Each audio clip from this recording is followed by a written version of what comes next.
Aleluia. Glórias a Deus. Bom dia, meus irmãos. Que a paz esteja com todos. Quero convidar você a abrir a sua Bíblia na segunda carta de Paulo aos Coríntios.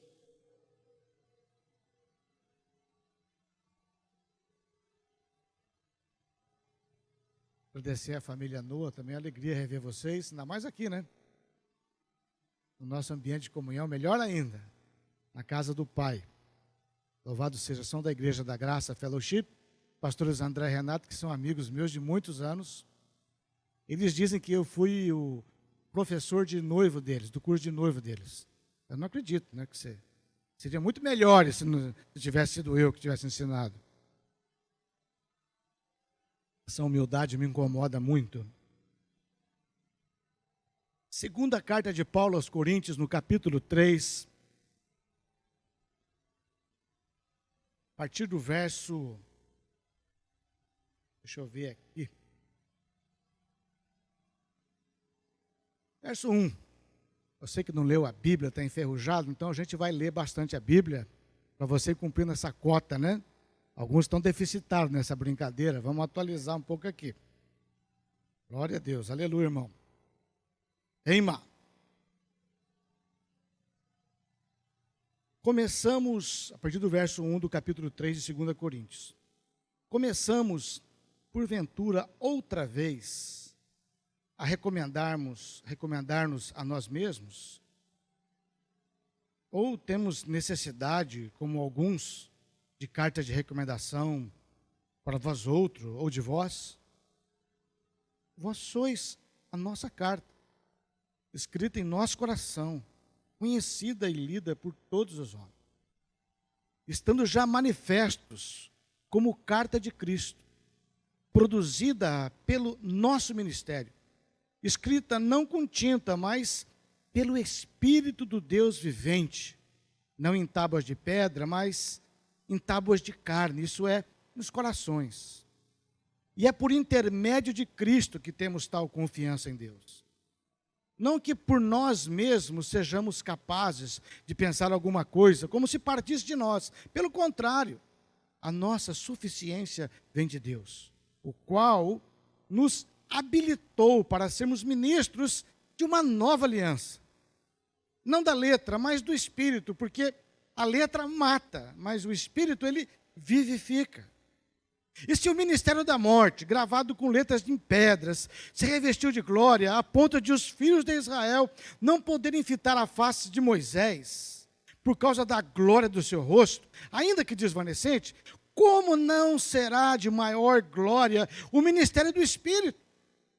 Porque se o ministério da condenação foi glória, em muito maior proporção será glorioso o ministério da justiça. Porquanto, na verdade, o que outrora foi glorificado neste respeito já não resplandece diante da atual sobre excelente glória. Porque se o que se desvanecia teve sua glória, muito mais glória tem o que é permanente. Tendo, pois, tal esperança, servimos-nos de muita ousadia no falar. Não somos como Moisés, que punha o véu sobre a face, para que os filhos de Israel não atentassem na terminação do que se desvanecia, mas os sentidos deles se embotaram, pois até o dia de hoje, quando fazem a leitura da antiga aliança, o mesmo véu permanece, não lhes sendo revelado que em Cristo é removido. Mas até hoje, quando é lido Moisés, o véu está posto sobre o coração dele. Quando, porém, algum deles se converte ao Senhor, o véu lhe é retirado. Ora, o Senhor é o Espírito. E onde está o Espírito do Senhor, aí há libertação, a liberdade. E todos nós, com o rosto desvendado, contemplando como por espelho a glória do Senhor, somos transformados de glória em glória, na sua própria imagem, como pelo Senhor, o Espírito. Amém? Pai, nós te amamos demais, temos total dependência da tua graça. Nessa manhã, eu e os meus irmãos nos expomos às Escrituras e pedimos que o Teu Espírito fale conosco. Queremos experimentar mais dessa nova aliança, Senhor. É impossível, Pai, sem a Tua intervenção sobrenatural, sem o Senhor quebrar os nossos corações, a começar pelo meu, em nome de Jesus. Amém. Ser pastor não é fácil. Pregar a palavra de Deus, ela é um grande desafio. É evidente, irmãos, que quando nós temos uma profissão, uma habilidade, à medida que a gente vai caminhando, vai trabalhando, a gente vai aprendendo, a gente vai desenvolvendo.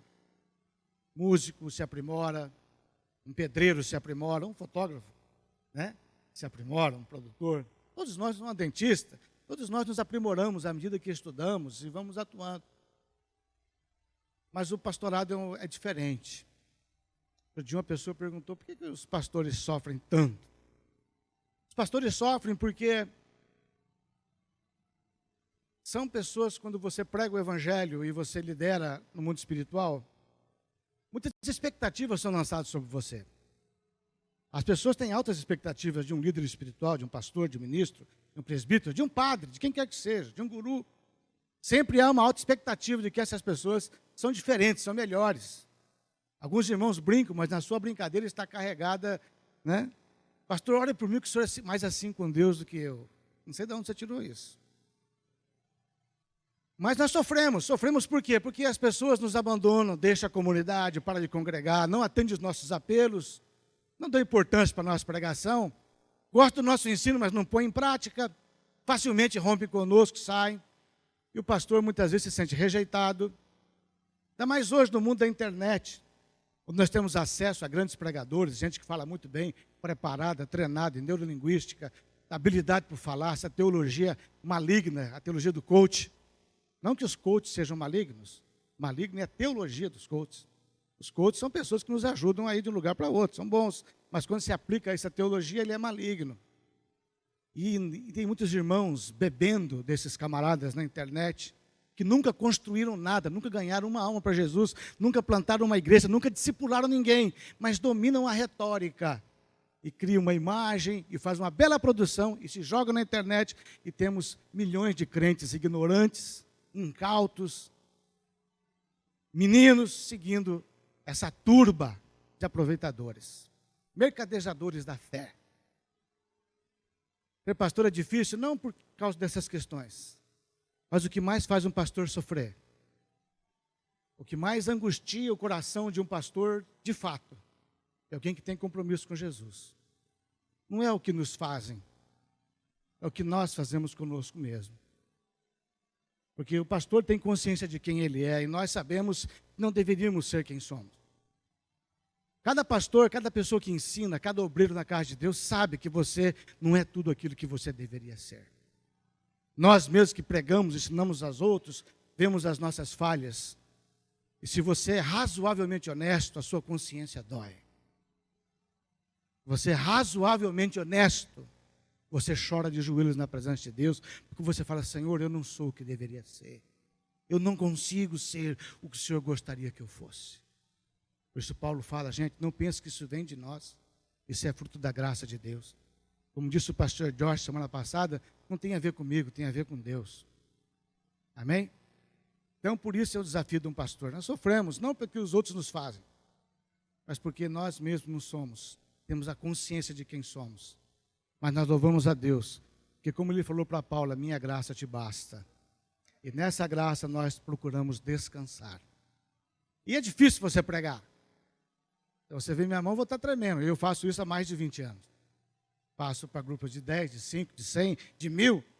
Já trabalhei com 25 mil pessoas. Num único evento. E todas as vezes, a minha mão treme, meu coração treme, a minha alma se angustia. Não é diferente hoje. Quando fui preparar uma mensagem essa semana, Deus, como vamos trabalhar? É interessante, ontem quem chegou na minha casa e viu um monte de ideias jogadas em cima da mesa, um monte de papéis escritos à mão. Falei, Deus, concatena isso, coordena isso, organiza isso na minha mente, no meu coração, para que essa mensagem possa ter uma introdução, um corpo, um desenvolvimento, uma conclusão e uma oração no final. Esse é o segredo. Se fosse presbiteriano, eram os 3 pontos. É uma responsabilidade. Mas é uma alegria também para o meu coração. Até porque essa palavra, antes de ser para você, é para mim. Antes de eu servir ela para você, eu a sirvo para mim. Antes da carapuça ou o encorajamento ser para alguém, também é para mim. E Paulo fala algo extraordinário, maravilhoso. Ele está harmonizado com o que já aconteceu até agora nesse culto, porque tem um cabeça que organiza tudo que é Cristo. Nossos louvores, o que aconteceu a partir daí, segue uma mesma linha. Não que a gente sentou e se organizou, mas porque tem um Espírito Santo que vai tocando no coração das pessoas e a gente entra em harmonia. Porque Ele é o cabeça da igreja. Ele organiza todo o corpo, Ele edifica a sua igreja. Quero falar nessa manhã desse texto. O tema da mensagem é a igreja, uma família de adoradores. A igreja é uma família de quê? De adoradores. Esse texto que fala de adoração, onde Paulo está citando Moisés, ele está dizendo primeiramente que a igreja de Coríntios é uma igreja de adoradores.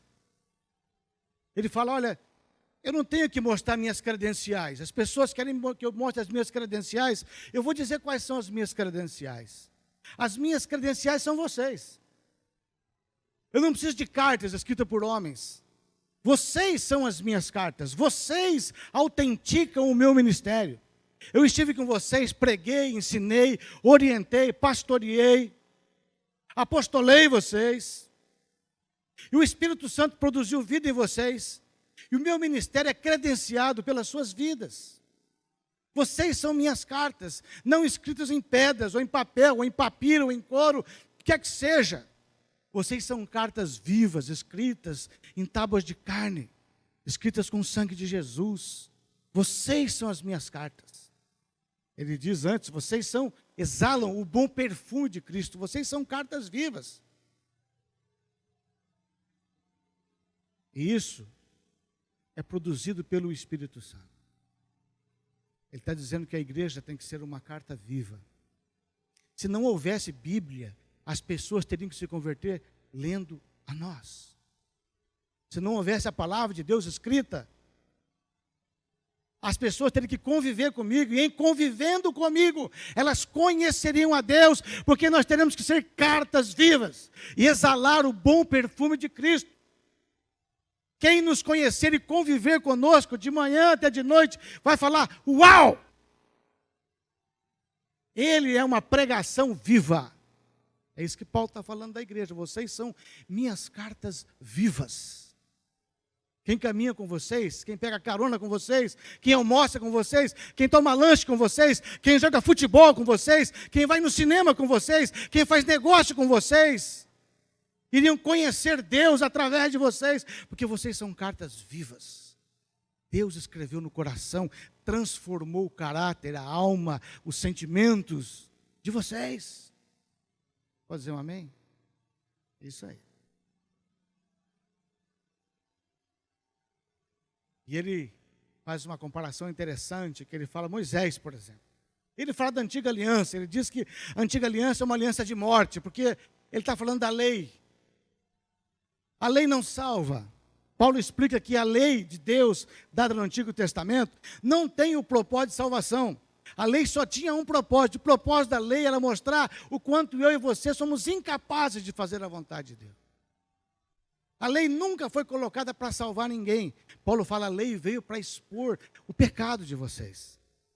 É como se Deus falasse assim, vocês querem andar comigo? Querem entrar no céu? Então Deus dá a lei, fala, cumpra tudo isso aqui que vocês entram no céu. E era impossível cumprir toda a lei. Todos pecaram. Ninguém conseguia cumprir a lei. Essa era a antiga aliança, a aliança de morte. Uma aliança que não vinha trazer salvação. Só ia mostrar a nossa incapacidade, a nossa impossibilidade de andarmos na presença de Deus. Ninguém conseguia cumprir todos os aspectos da lei. E a Bíblia diz que o sangue de animais era apenas um símbolo, porque o sangue de animais não tem poder de purificar pecados. Era apenas um símbolo que um dia viria o Cordeiro de Deus que tira o pecado do mundo, e aí então os nossos pecados, ele seria a propiciação pelos nossos pecados. E Paulo está dizendo, essa antiga aliança, ele cita Moisés.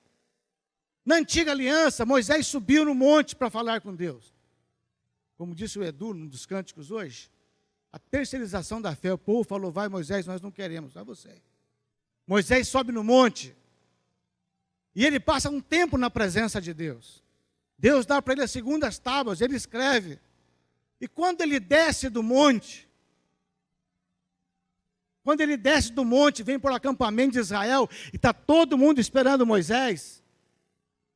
Quando Moisés chega no acampamento, todo mundo fica assustado, porque a face de Moisés brilhava. Porque ele passou um tempo no monte, na presença de Deus. E quem passa um tempo na presença de Deus, não sai ali da mesma maneira. Moisés passa esse tempo e desce.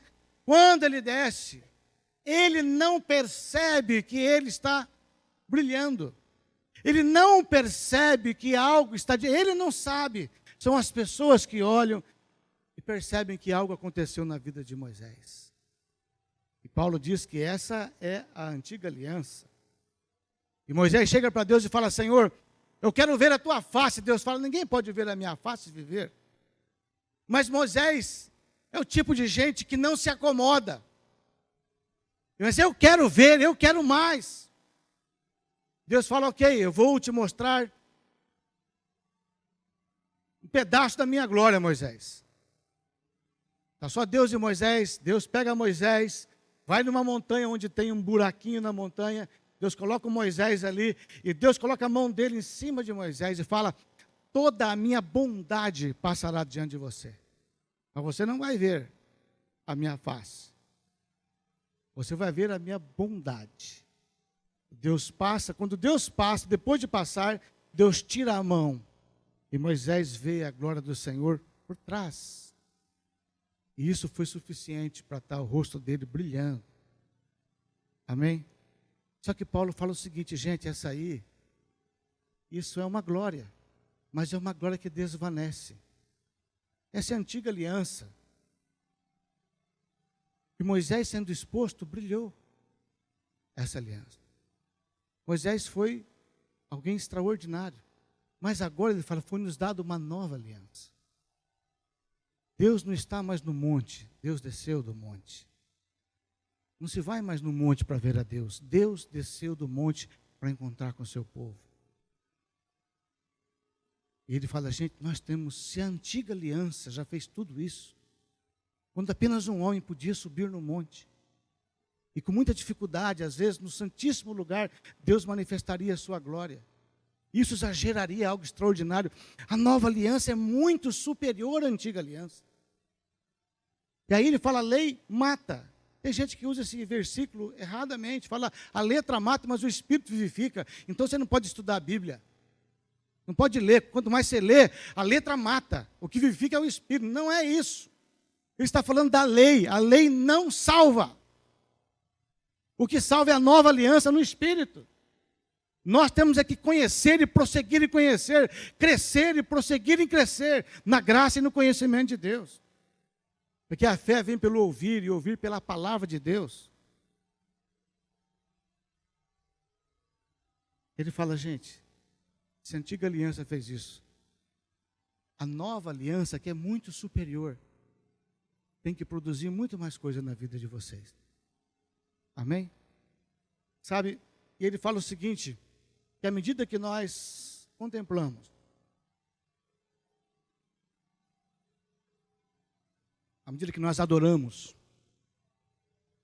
a palavra adorar, Paulo diz que nós contemplamos, o conceito de adoração, tem muito pouco a ver com música.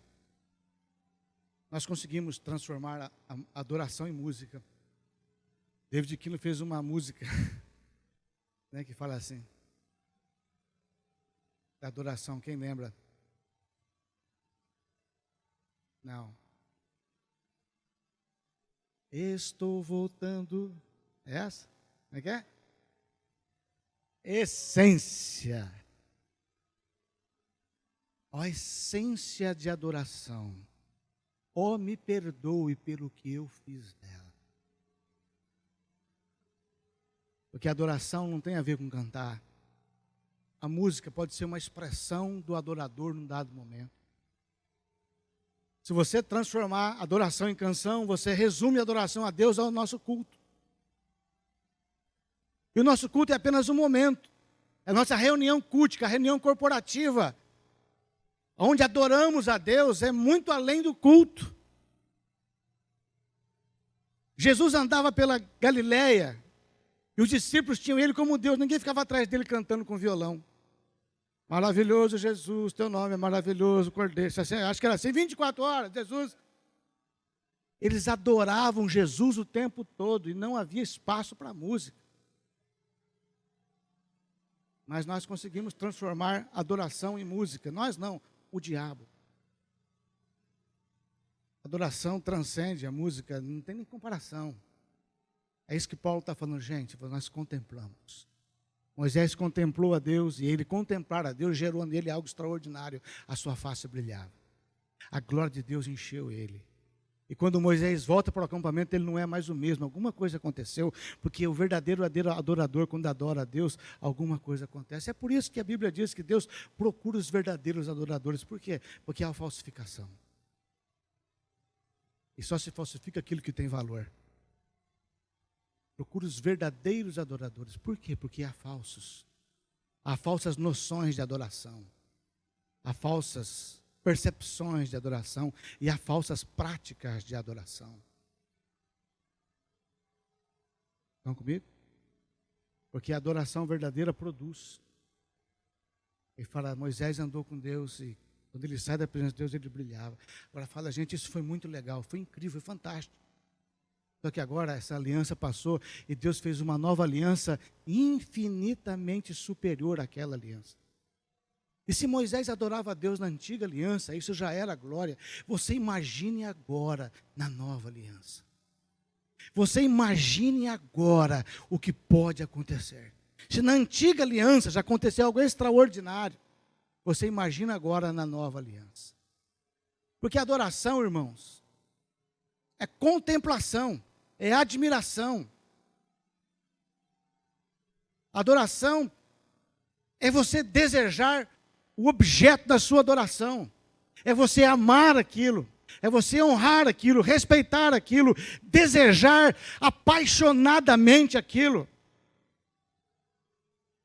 Adorar é você contemplar, e você contemplando o objeto da tua adoração, você torna-se devoto, a devoção, a entrega, a derramar, a rendição.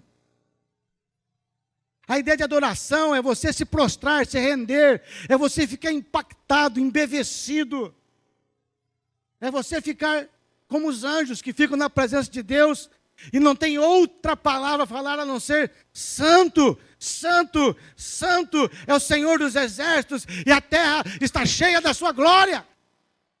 Quando você se depara com o objeto da sua adoração, você entra em êxtase. E você não quer sair dali, e você quer ficar ali. Essa é a verdadeira adoração, é a contemplação. Paulo diz, meus irmãos, a gente vai contemplando a Deus.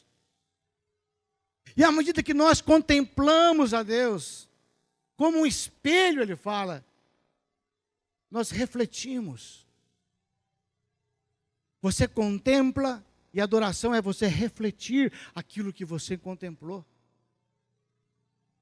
É como se você fosse o espelho e Deus fosse a imagem. Vai chegar um ponto em que você vai ser a imagem desse Deus. A imagem de Cristo. Por isso que Paulo fala aos Romanos no capítulo 8, nós somos predestinados para sermos a imagem do Senhor. Amém? Adoração, irmãos, adoração é você amar Jesus a tal ponto. É você se apaixonar por Jesus a tal ponto. É você admirar Jesus a tal ponto. É você entender quem Ele é, o que Ele fez, a tal ponto que Ele tem que ser a primeira coisa da sua vida. Jesus tem que ser, como disse a Jerusa, o amor de todos os amores. Tem que buscar o reino de Deus em primeiro lugar e a sua justiça. Tem que amar a Deus acima de todas as coisas. Adoradores de Jesus são aqueles que olham para Jesus e ficam totalmente impactados por Jesus. Olham para Jesus ao ponto de querer imitá-lo, porque adoração é, em última instância, imitação. Por isso que Paulo fala, sede imitadores de Cristo. Eu sou um imitador de Cristo. Adoração é imitação. E vocês sabem muito bem do que eu estou falando. Quem é que vocês estão imitando? Alguns imitam um cantor, outros um youtuber, outros um intelectual, outros um professor, outros um pastor, um líder. Outros imitam um empreendedor de sucesso. Não é verdade? E você fica procurando imitar eles e aprender com eles e assimilar o que eles falam. Façam isso, façam aquilo, e a gente fica compartilhando vídeo do YouTube e consumindo essas porcarias e dizemos que somos adorador de Jesus. Patavina nenhuma. Adorar Jesus é olhar para Ele e ser profundamente impactado por quem Ele é, pelo que Ele ensina, por aquilo que Ele fez, e por que Ele faz, e pelo que Ele ainda fará. Jesus tem que ser o centro absoluto do meu coração. Ele falou, se alguém quer vir após mim, se alguém quer ser meu adorador, se alguém quer, repete comigo, quer. Repete assim, se alguém quer, tudo junto, se alguém quer, se alguém quer, se alguém quer. Ele falou, se alguém quer ser meu adorador, faça o quê? A si mesmo se negue. Se você quer ser um adorador, eu quero. Então, a si mesmo se negue. Dia a dia, tome a sua cruz e siga-me. Eu tenho que ser o centro absoluto da sua vida, o referencial. Você tem que ouvir as minhas palavras e você tem que chorar, se impactar, beber, comer, digerir, explorar, meditar, amar, decorar, regurgitar essa palavra. Ser adorador de Jesus é ter Jesus como centro absoluto da minha vida. A tal ponto que, como Paulo, eu posso falar, gente, já não sou mais eu quem vive.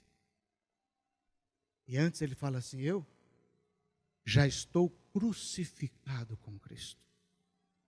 Já não sou mais eu quem vive, mas eu adoro tanto, eu amo tanto, eu admiro tanto,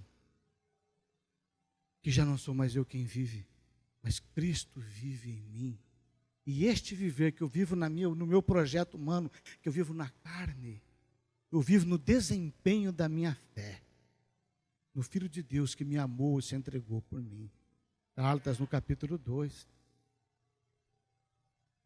Amém? Eu preciso desejar.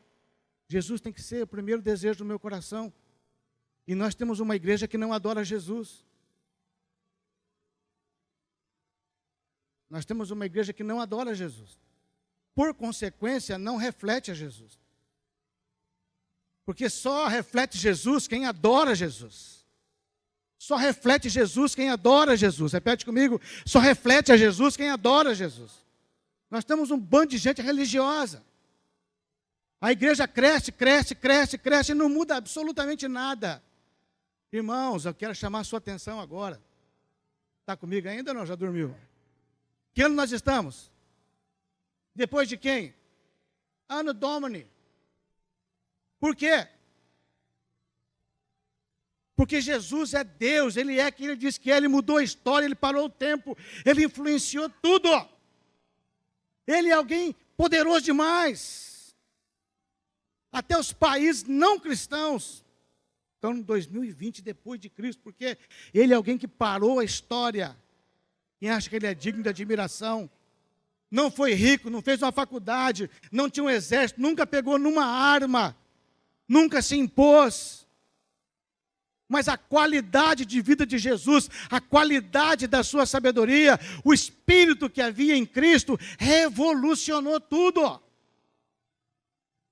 E para transformar o mundo, ele foi embora e deixou 11 homens. E deu o seu Espírito Santo. 11 homens simples, mas que eram adoradores. Deus pode fazer misérias com adoradores. O diabo não vai te impedir de vir na igreja. O diabo não vai pedir você de tocar, de cantar, de pregar, de ensinar, de dar o teu dízimo, a tua oferta, mas ele vai impedir você de ser um adorador. Porque um adorador é um estrago no inferno. 11 homens mudaram a história. A maior cidade do Brasil, uma das maiores cidades do mundo. Como é que chama? São Paulo. Paulo não foi um dos 11, ele é um abortivo, vem mais tarde. Mas olha o poder de um adorador. Quantos nomes de Paulo existem nas certidões de nascimento? Quantas cidades, quantas ruas, quantas avenidas, quantos projetos, quantos livros, quantas poesias, quantas músicas, quantos filmes. Por quê? Por causa de um adorador que no caminho de Damasco teve um encontro com Jesus e entregou a sua vida radicalmente a Ele. Pedro. O meu filho chama João Pedro. Por quê? Por causa de 2 homens, de João e de Pedro. Lascou. Te vira com isso, moleque. O problema é teu. O meu foi botar o nome. Viver o troço é teu. Por quê? A minha filha é Maria. E eu sou Gilson.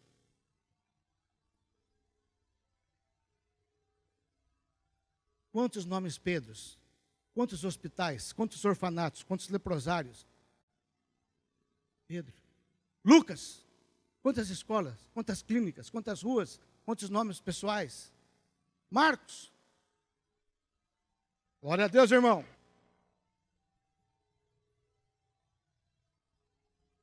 Pessoas que entregaram sua vida a Jesus e fizeram de Jesus o centro da sua vida. Por isso que o diabo não quer que você seja um discípulo. Você pode ser um crentinho de YouTube e ele vai deixar, vai nem cosquinha nele. Mas a hora que você falar, eu vou ser um adorador de Deus. A hora que você ouvir Jesus falando, você quer? Se alguém o quê? Tem que querer. Ele andava na multidão e falava assim, se alguém quer. Não obrigo ninguém, não manipulo ninguém, não engano ninguém, não digo que vai ficar rico. Pelo contrário, as raposas têm seus covis, os pássaros têm seu ninho, mas o filho do homem não tem onde reclinar a sua cabeça, ou seja, o salário é pequeno. Mas Deus tem preparado algo maior para você. Se alguém quer vir após mim, pensa bem, abre mão da tua vida. E quem não negar-se a si mesmo, não pode ser meu adorador. Que ninguém pode servir a 2 senhores, ou vai alegrar um e vai entristecer o outro. Tomem decisões radicais de sermos adoradores. Amar Jesus, querer Jesus. Jesus tem que ser a referência das referências. Eu tenho que olhar para Jesus e falar, meu Deus, como um espelho, Jesus é a imagem certa, e eu olho no espelho e falo, Senhor, como eu estou longe disso. Pode dizer um amém, glória a Deus. Mas como Paulo eu falo, irmãos, eu não julgo que eu haja alcançado, mas uma coisa eu faço, esquecendo-me das coisas que para trás ficam, eu prossigo nesse meu trabalho de ser parecido com Jesus. Meu alvo é Cristo. O meu alvo é ser igual a Jesus. E ele fala para as igrejas que ele fundou, gente, imitem a mim, como eu estou tentando imitar a ele. Timóteo, tudo que você aprendeu comigo, convivendo comigo 24 horas, Timóteo, tudo que você viu que Deus fez na minha vida, deixa Deus fazer na sua, e deixa Deus fazer nas outras pessoas também. Reparte isso com outras pessoas. Jesus mandou nós fazermos isso, ser adoradores. A grande comissão, façam adoradores. Façam gente iguais a mim, façam meus discípulos. Não é discípulo do pastor Gilson, é discípulo de Jesus. Às vezes eu acho interessante, um pastor, que os meus discípulos. Chegar para mim e dizer, pastor, quem são os seus discípulos? Errou. Eu não tenho nenhum. Agora eu quero fazer discípulos de Jesus. Quero ser E quero fazer discípulos de Cristo, olhando para Jesus, o autor e consumador da nossa fé. Aprender a ser gente com Jesus. Jesus deu exemplo. Jesus era discípulo de Deus. Uau! Heresia. Não. Ele fala o quê? O filho só faz aquilo que viu o pai fazer. Eu sou discípulo do meu pai. O filho só fala aquilo que o pai mandou falar. Eu sou discípulo do meu pai. O filho não faz a sua vontade. Uma comida tenho para comer. Um alimento tenho para digerir. É fazer a vontade dele, realizar a sua obra. Eu sou um adorador de Deus. Eu reflito a vida de Deus. Por isso que ele fala, quem vê a mim, vê ao Pai. Eu e o Pai somos um, nos misturamos. Eu sou discípulo de Deus, eu sou adorador de Deus. Eu sou refletidor de Deus. Quem vê a mim, vê Deus. Quem vê a mim, vê ao Pai. Eu sou uma carta viva do meu Pai. E ele fala assim, igreja, vocês são as minhas cartas vivas. Vão e façam adoradores de todas as nações, batizando-os em nome do Pai e do Filho e do Espírito Santo, ensinando eles a guardar todas as coisas que eu vos tenho ordenado. Em Atos 1:8, recebereis poder ao vir sobre vós o Espírito Santo e ser-me-eis meus adoradores, minhas testemunhas. A palavra testemunhas é a junção de duas palavras no grego. Uma delas é querigma, a outra é marturel. Repete-me, querigma, marturel. Querigma que tem a ver com proclamação, com ensino, com verbalização. Marturel é da palavra martírio, vida, sofrimento, incorporação. Uma testemunha, um adorador é a junção dessas duas palavras. É eu pregar, mas a minha vida pregar tão alto quanto prega a minha boca. E serei minhas testemunhas, meus querigmas e os meus marturéus.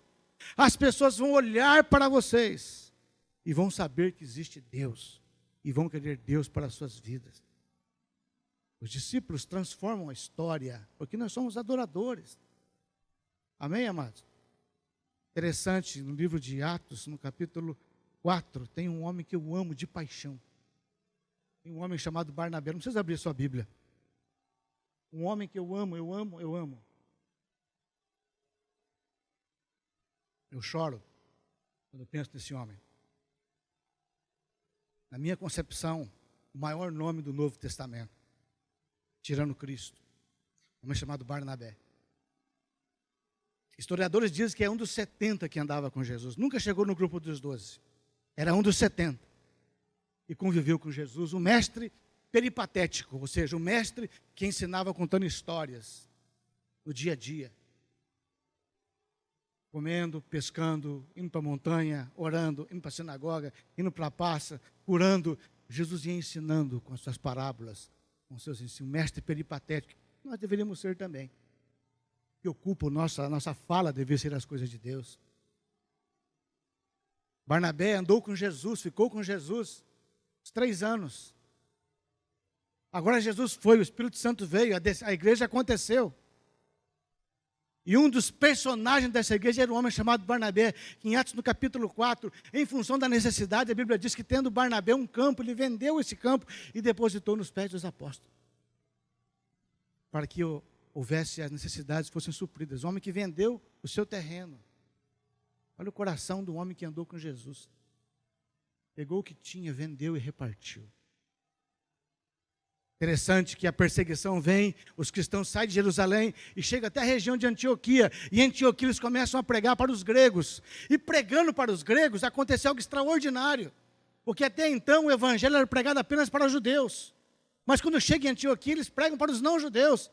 E aí, surpresa total, Deus derrama o Espírito Santo e começa a fazer milagres, e os gregos começam a se converter em Antioquia, e a igreja de Antioquia, que não tinha pastor, não tinha nada, foi crescendo e crescendo, porque os irmãos eram peripatéticos, os irmãos eram querigmáticos, os irmãos eram martíricos, Os irmãos eram adoradores que fugiram da perseguição, foram para Antioquia e começaram a evangelizar seus vizinhos, seus amigos. E o Espírito Santo moveu aquele negócio, fazendo curas, milagres. E cada dia a igreja ia crescendo no meio dos gregos. A notícia chegou até Jerusalém, nos pais da igreja, Pedro, Tiago, João. E eles falam: rapaz, ouvimos dizer que em Antioquia tem uma igreja. Como é que pode Deus estar no meio dos gentios? Olharam para o staff e viram um homem de honra. Um homem cheio do Espírito Santo, um homem de fé, chamado Barnabé. Barnabé vai até Antioquia ver o que está acontecendo. A Bíblia diz que Barnabé, chegando em Antioquia, ficou cheio da graça de Deus, alegre com Deus, para ver o que Deus estava fazendo naquele lugar. Ele foi lá e encorajou os irmãos: continua assim, vocês estão no caminho certo. E ele sai dali. E ele vai até uma cidade chamada Tarso, onde tinha um homem que há mais de 11 anos havia se convertido e que não era nada, nunca ninguém ouviu falar dele. Um tal de Saulo de Tarso, que só era famoso quando da perseguição. Depois que se converteu, sumiu, ostracismo, porque ninguém acreditava nele. Está 11 anos lá em Tarso, cheio de Jesus no coração, mas não pregava, não tinha igreja, não fazia nada, porque ninguém acreditava nele. Mas o Barnabé sai de Antioquia, vai até Tarso, pega Saulo, traz com ele na bagagem em Tarso. Durante 1 ano discipula Paulo e discipula a igreja. E a Bíblia diz que na igreja de Antioquia era maravilhosa, porque ele tinha apóstolos, pastores, profetas, mestres. E a Bíblia diz que foi tão impactante o trabalho que pela primeira vez na história os discípulos foram chamados cristãos. Atos capítulo 11, versos 26, 27, por ali. Pela primeira vez, aqueles homens foram confundidos com Jesus. Quando olharam para aquela igreja, falaram: é Jesus. Jesus na vida dele. Adoradores. Adoradores. Exalavam o bom perfume de Cristo, porque eles admiravam a Cristo. Admirar a Cristo. A igreja tem que voltar a se apaixonar por Jesus. Não por cânticos que tocam a nossa emoção, que são muito bons, tem o seu valor, nos ajuda. Deus pode quebrar o nosso coração, quebrar a incredulidade em nós. Não é verdade? Quem gosta de música? Eu gosto. Choro ouvindo canções. Mas precisamos nos apaixonar por Jesus. Vamos ser adoradores de Jesus. Olhar para a vida de Jesus e falar: uau, é o cara. Olha a sabedoria dele. Olha o amor dele. Olha a autoridade dele.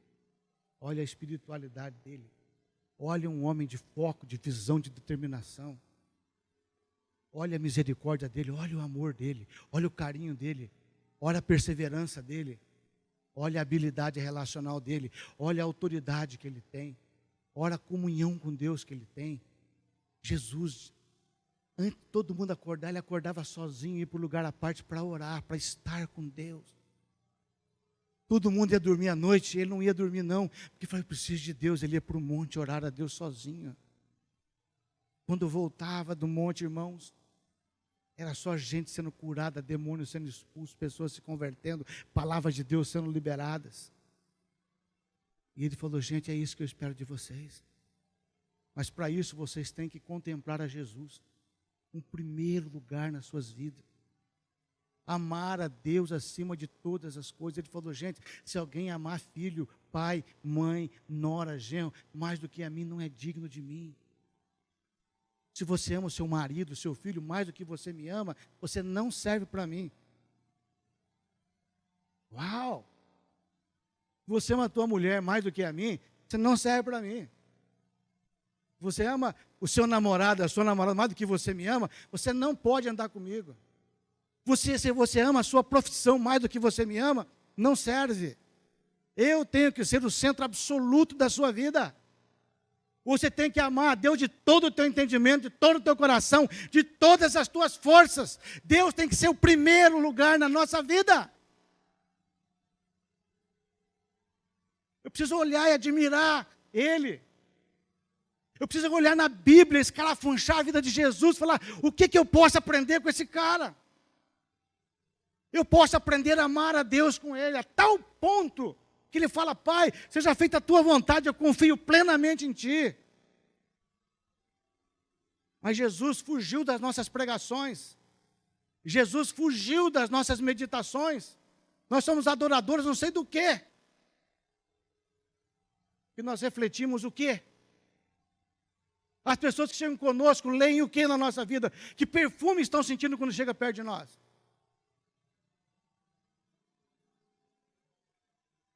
Precisamos voltar para Cristo. Vamos olhar para Ele, ser adorador, ficar embevecido, impactado, admirado. Falar: Jesus, Tu és o meu alvo. Tu és o primeiro amor da minha vida. Isso pode soar meio estranho para você, mas não é estranho, eu vou te contar o porquê. Quando você coloca Deus como primeiro lugar na sua vida, quando o amor fundamental, que é o amor de Deus, nosso Pai, quando Ele está no lugar certo, a prioridade, quando você ama a Deus acima de tudo, todos os demais amores da sua vida entrarão em harmonia. A mulher vai ser submissa ao seu marido, o marido vai amar a sua esposa, os pais vão amar e proteger e cuidar dos seus filhos, os filhos vão honrar os seus pais, os patrões vão tratar bem seus empregados, os empregados vão respeitar os seus patrões. Quando Jesus está no centro da minha vida, Ele alinha todos os demais amores. Todos. Está comigo? Nós somos uma igreja cristã.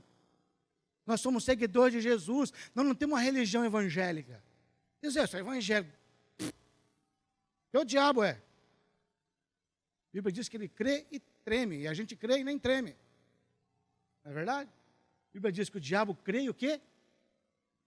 E vamos ser sinceros, a gente nem treme. Aliás, a gente nem crê. Algum de nós é só uma cultura evangélica. Não sai da igreja porque aí você é chamado de desviado. Mas você também não é nada. E Jesus também não é nada para você. Você não reproduz nada que Jesus falou. Você não ama, você não dá outro lado. Você não perdoa 7 vezes, nem 70 vezes 7.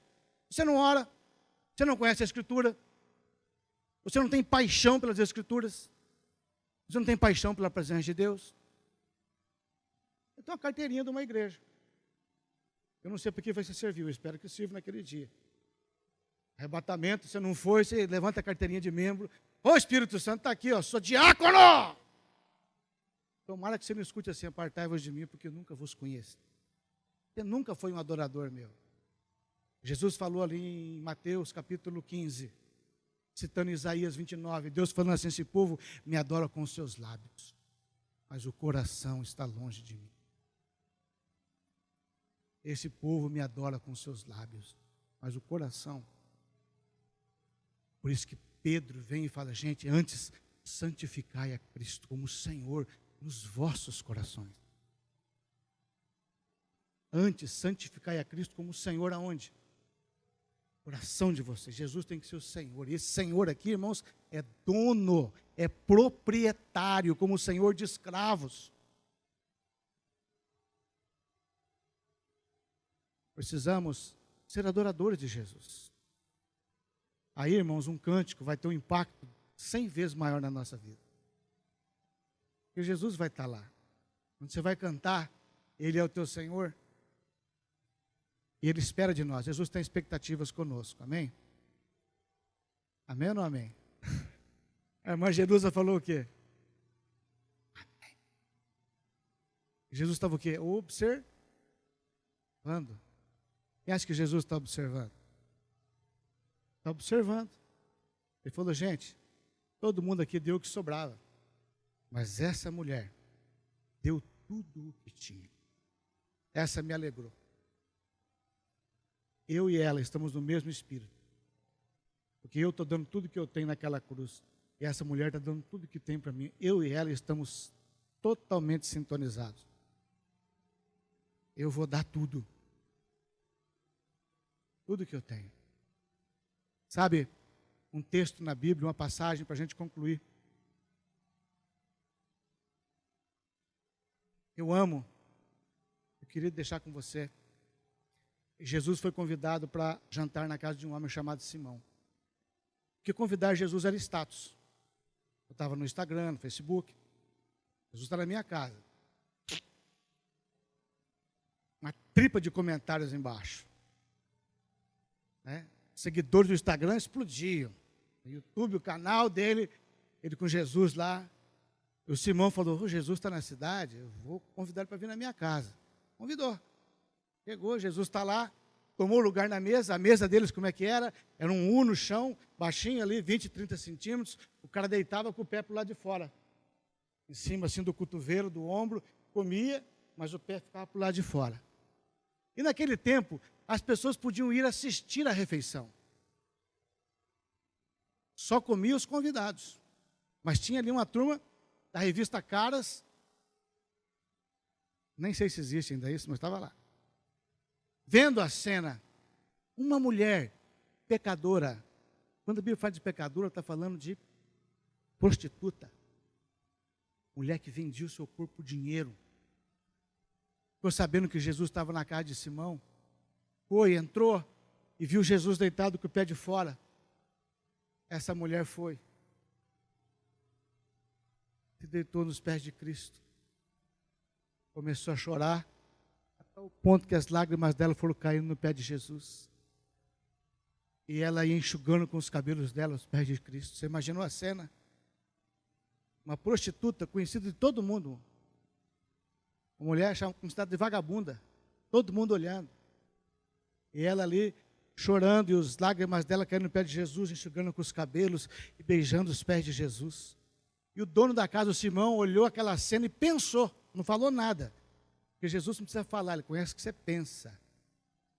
Pensou, se esse for a profeta, saberia que esta mulher é uma prostituta. O pensamento dele chegou até Jesus. E Jesus olhou para ele e falou, Simão, presta atenção nisso, igreja. Aprenda com isso. Simão, entrei na tua casa e eu esperava alguma coisa de você. Aqui na Galileia, quando a gente entra numa casa do outro, a gente anda de sandália nas ruas. E o pé fica preto de sujeira. Então, quando a gente entra na casa, é diferente de Orlando que você tira o sapato. Aqui você entra e o dono da casa pega um escravo, um servo, o mais baixo que tem, vem e lava os pés da gente. Isso é comum, todo mundo faz isso. É o gesto mínimo, minimoro que você pode me fazer.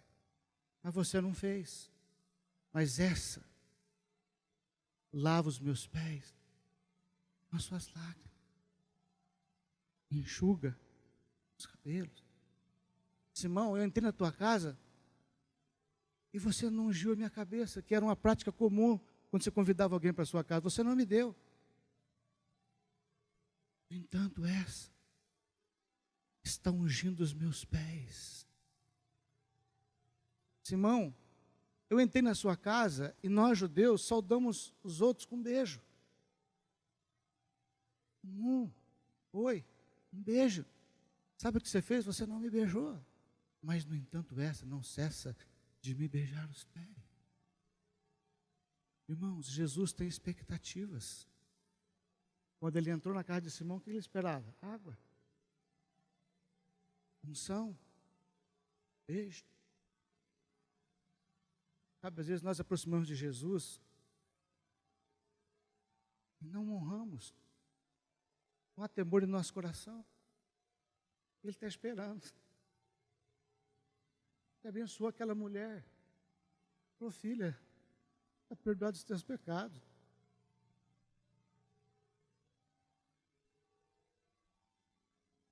E a gente chega na presença de Jesus, a gente trata ele como qualquer coisa. Chega atrasado, acha ridículo orar, acha ridículo gritar. É assim que o Simão olhou, que coisa ridícula que essa mulher está fazendo. Totalmente dispensável. Irmão, eu tenho expectativas com você. Igreja, eu tenho expectativas com a sua adoração. Eu tenho expectativas com a sua oração. Eu queria ser tocado por você. Eu queria ser beijado por você. Eu queria sentir você se ajoelhando. Queria olhar para você e ter as minhas expectativas satisfeitas.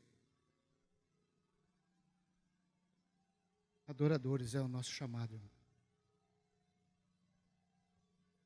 Amar Jesus, amar as Escrituras, amar a palavra de Deus. Olhar a palavra, decorar a palavra. Você decora músicas, você decora qualquer coisa, mas não decora a palavra. Quem é que você está adorando? Quem é que você está adorando? Dinheiro? Trabalho? Sucesso? Quem é? Marido, esposa, filho? A carreira? A terra? O mundo? Somos chamados para adorar a Deus. E adorando a Deus, refletir a sua glória. E Paulo diz, irmãos, que vai acontecer um milagre. Ele fala, somos transformados pelo Espírito. Não é só um esforço meu e seu. À medida que a gente se impacta com Jesus, ele diz que uma operação, o Espírito é quem nos transforma. Você se expõe, se ajoelha, se prostra, se arrepende, pega nos pés dele, decora a palavra dele, chora, mostra a tua fraqueza. A Bíblia diz que o Espírito Santo vai nos transformando a imagem do Senhor, vai gerando em nós a imagem de Cristo. Quando você sai dali, você fala, mas eu não sou nada. Mas alguém olha para você e fala assim, é como Moisés, ele não via a glória na sua face, mas os outros viam. É como o dia do Pentecostes, que tinha uma língua de fogo. Ninguém conseguia ver a língua que estava sobre a sua cabeça, sabia disso? O Pedro lá, aí o Tiago olhou para ele e falou, Pedro, tem uma língua de fogo na tua cabeça. Ah! Como assim? Tiago, tem na sua também. Ó do João. Olha do Barnabé. E começou um fogaréu. Que cada um via a obra de Cristo na vida do outro. Irmão, a árvore dá fruto e ela não come. O fruto é para os outros, diga amém. O fruto do Espírito que é gerado em nós não é para nós, é para os outros. O amor que é manifesto na alegria, na perseverança, na bondade, na benignidade, na fidelidade, no domínio próprio. O beneficiado não sou eu, é o outro. Nós somos adoradores, adoradores refletem. Não importa. 11 homens mudaram a história. Se houver 11 pessoas aqui nessa manhã, não importa, pode ser uma prostituta, pode ser um publicano, pode ser um fariseu, pode ser um pescador, pode ser um semi-analfabeto. Se você se render a Cristo, o que Deus pode fazer na sua vida? Se nós nos rendermos a Cristo aqui, essa manhã nós falamos, Senhor, eu quero me apaixonar por Ti, Senhor. Senhor, me faz apaixonar por Ti, eu quero aprender a Te amar. Eu fiz essa oração para Deus, me ensina a Te amar. Eu faço essa oração todo dia. Parece que Deus não escuta, mas eu faço ela todo dia. Deus, me ensina a Te amar. Eu quero me apaixonar, Deus, eu preciso me apaixonar. A Tua palavra, eu quero aprender, Senhor, eu quero, Pai, eu preciso do Espírito Santo, Senhor. Eu preciso, Senhor, eu quero, Pai, eu quero, Senhor. Eu amo outras coisas, mas eu quero que o Senhor seja o primeiro na minha vida. Eu quero refletir a Tua glória. Amém? Isso que eu falei essa semana, pensando nessa palavra, e foi vendo fragmentos. Espero que ela tenha juntado e dado certo. Porque a Bíblia diz que é o Senhor quem faz a obra. Nem por força, nem por violência, mas pelo meu Espírito, diz o Senhor. Paulo fala, gente, não foi palavras persuasivas de sabedoria humana, mas foi em demonstração de Espírito e de poder. Eu fui ter convosco. Quer ser um adorador de Deus? Não tem outra coisa para fazer, irmãos. Ou é isso, ou é para o inferno. Vamos ficar em pé, então. Vamos encerrando.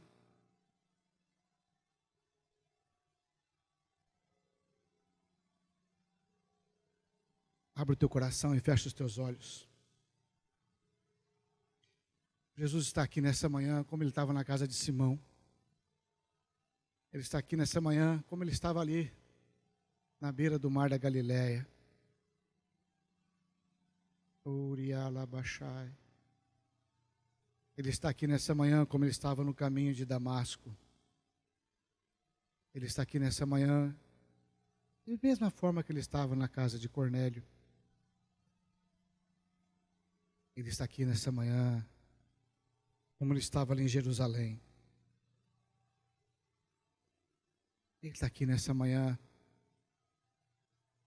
Aleluia. E a Bíblia diz que o Senhor procura. O Senhor está procurando verdadeiros adoradores. Não são homens e mulheres capazes. E Paulo diz, gente, isso não é de nós, é graça de Deus.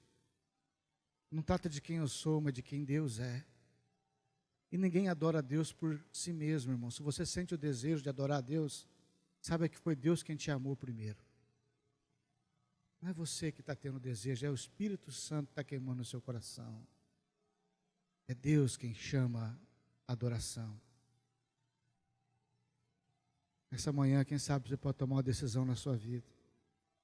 Não é se você vai ter capacidade ou não, mas é uma decisão.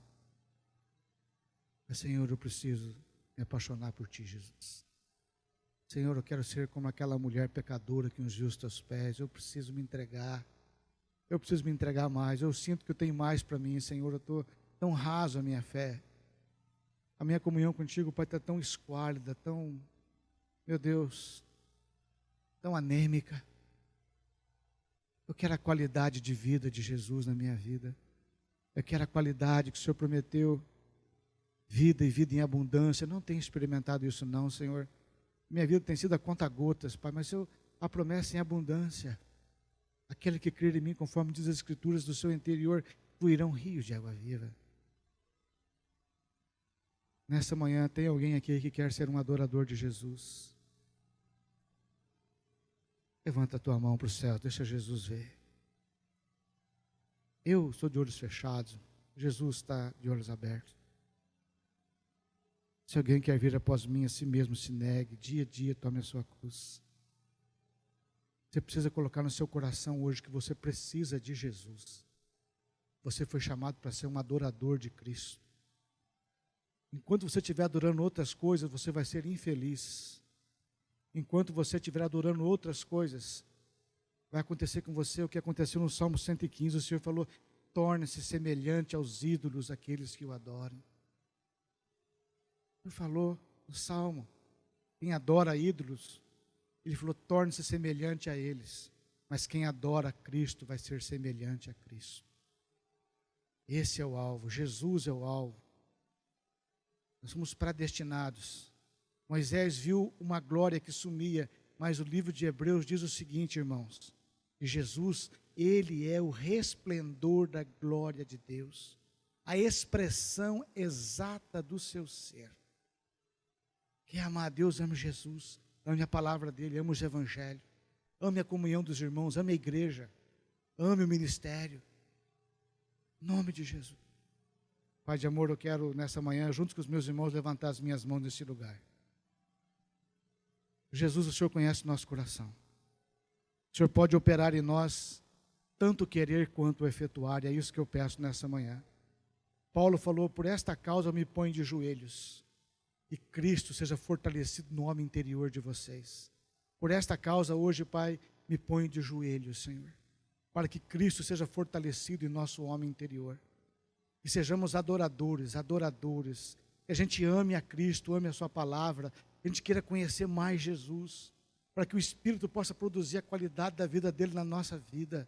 E ao sairmos daqui, Pai, a nossa face brilhe, o nosso casamento brilhe, o nosso trabalho brilhe, nossas amizades brilhem, porque o Senhor seja visto em nós. Paz da Seara, Senhor, paz das igrejas em Orlando, casas de adoradores, e o resultado, Senhor, será a adoração. Em nome de Jesus. Em nome de Jesus. Amém, Senhor. Amém. Amém, amados? Que Deus nos abençoe.